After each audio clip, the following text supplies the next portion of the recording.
Buenas compañeros, yo les voy a hablar del modelo matemático para el flujo de calor en estado estacionario. Primero que nada, ¿qué es la transferencia de calor? Se denomina transferencia de calor, transferencia térmica, al fenómeno físico que consiste en el traspaso de energía calórica de un medio a otro. Esto ocurre cuando dos sistemas que se encuentran en distintas temperaturas se ponen en contacto, permitiendo el flujo de energía del punto de mayor temperatura al de menor, hasta alcanzar un equilibrio térmico, en el que se igualan las temperaturas. El proceso de transferencia de calor es indetenible, aunque ralentizable, empleando barreras y aislantes. Pero siempre que exista una diferencia de calor en el universo, el calor tenderá a transferirse a través de los medios disponibles. Dependiendo de ello, dicha transferencia podrá darse por tres modos: conducción, convección y radiación. La transferencia de calor por conducción entre dos cuerpos o entre diferentes partes de un cuerpo es el intercambio de energía interna, que es una combinación de la energía cinética y la energía potencial de sus partículas microscópicas, como las moléculas, átomos y electrones. La conductividad térmica en la materia depende de su estructura microscópica. En un fluido se debe principalmente a colisiones aleatorias de las moléculas.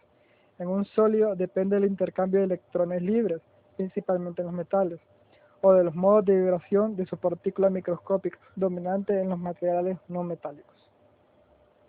Nuestra investigación nos remonta a un problema del siglo XVIII, la ecuación de la cuerda vibrante o ecuación de onda, que plantea la forma que adoptará la función que representa el desplazamiento vertical en función del tiempo de cada punto ubicado en la abscisa X de una cuerda de longitud L fija en ambos extremos, siendo dicha cuerda apartada en el instante inicial de su posición de equilibrio y adquiriendo así la forma de una función continua. De encontrar el modelo matemático que resuelve el problema de la cuerda vibrante fueron varios matemáticos y físicos célebres. Uno de los primeros en trabajar el tema ha sido el afamado matemático suizo Johann Bernoulli, quien en 1727 propuso una solución que, si bien no era del todo incorrecta, carecía de la generalidad necesaria.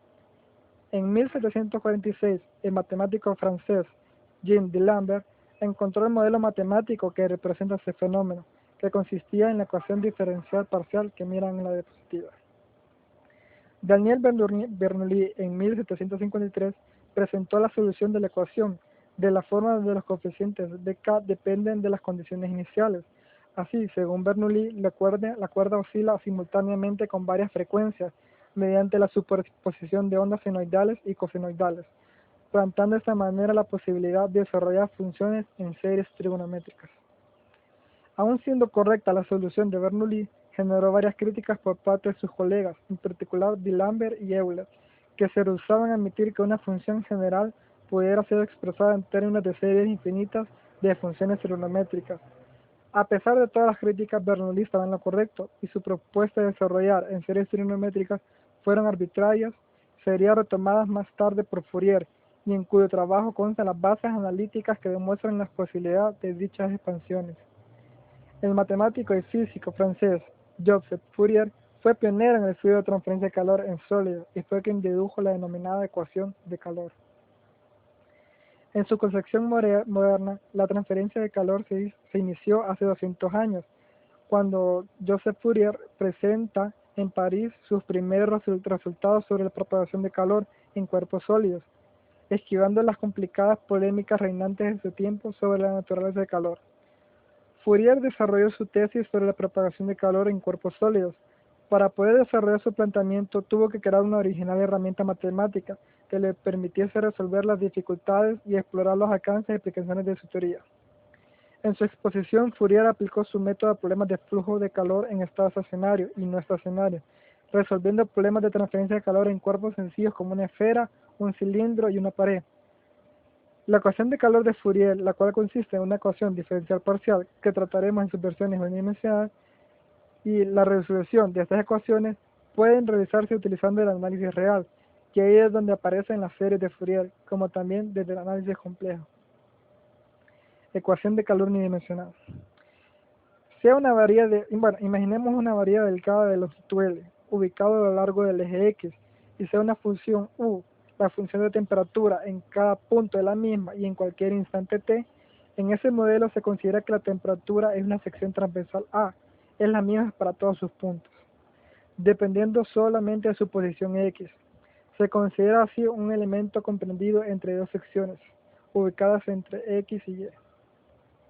Si la variedad tiene las siguientes características: es homogénea, es decir, tiene densidad constante, tiene un calor específico C y una conductividad térmica K constantes, y también no hay fuentes de calor en su interior ni escape de calor al medio, entonces la cantidad de calor necesaria para elevar la temperatura de un elemento de masa m es una cantidad U, viene dada por lo que se mira en pantalla.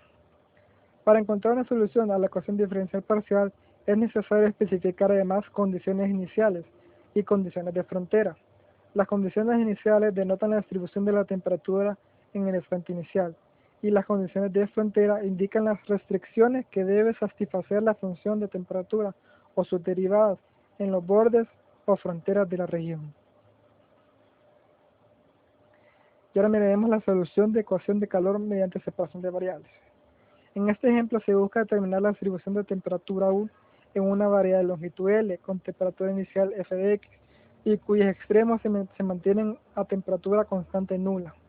Resulta así en el siguiente problema de valor de frontera que se mira en la pantalla, donde se reconoce que la solución encontrada viene representada por desarrollo en series de Fourier.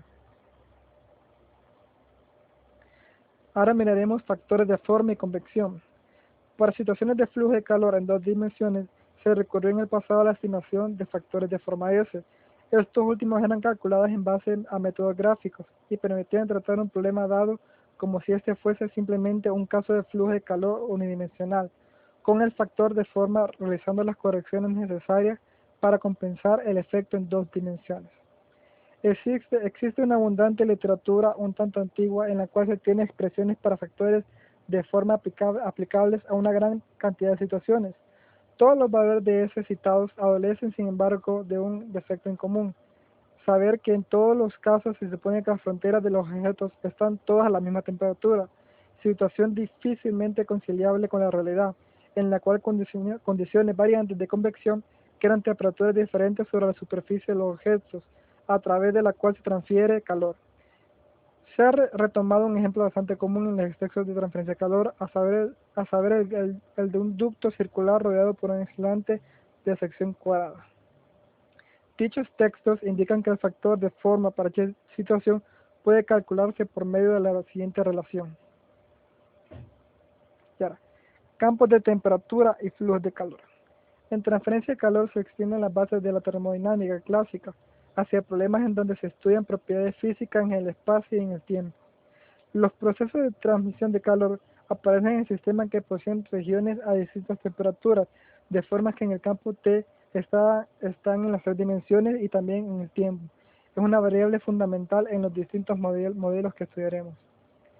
Si consideramos todos los puntos de un cuerpo que se encuentran a la misma temperatura, obtenemos una superficie isoterma, que representa un corte que pone de manifiesto 3 curvas isotermas.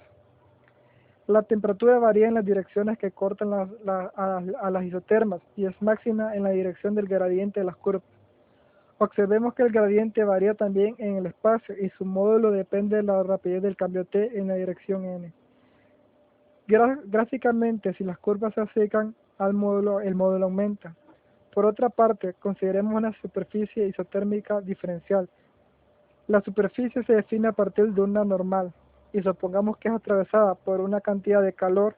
El flujo de calor ocurre a lo largo del tiempo, y es en general más práctico distinguir la cantidad de calor por unidad de tiempo, para independizar esa cantidad del tamaño de la superficie considerada.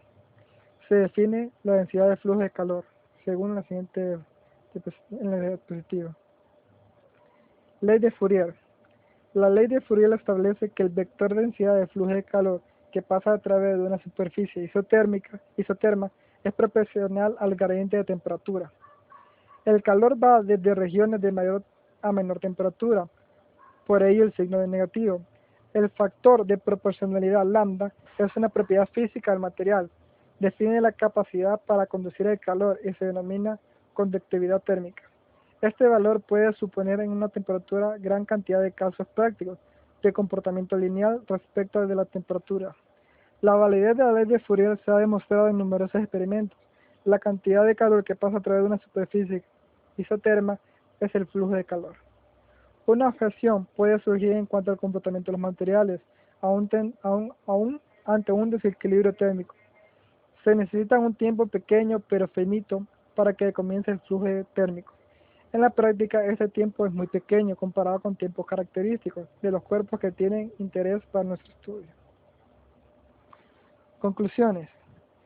Gracias a la genialidad de Joseph Fourier por los resultados que demostró, hemos podido entender más profundidad todas estas incógnitas que conlleva el estudio de calor y hemos podido ver que eso se expresa mediante el lenguaje de las ecuaciones diferenciales. Las aplicaciones de estos modelos son numerosas, especialmente en la industria. Por ejemplo, saber cuál es la temperatura máxima que resisten los metales para la inflación de motores, las temperaturas de los gases quemados en el interior del cilindro, el estudio del rendimiento de reacciones energéticas, de la viabilidad de reacciones químicas, el estudio de las propiedades térmicas de los sistemas, como dilataciones, contracciones y cambios de fase, son muchos ejemplos para los que se estudian estos modelos. La importancia de saber emplear las ecuaciones diferenciales a la vida es indiscutible, por eso el estudio de esta misma es tan importante. Bueno, gracias.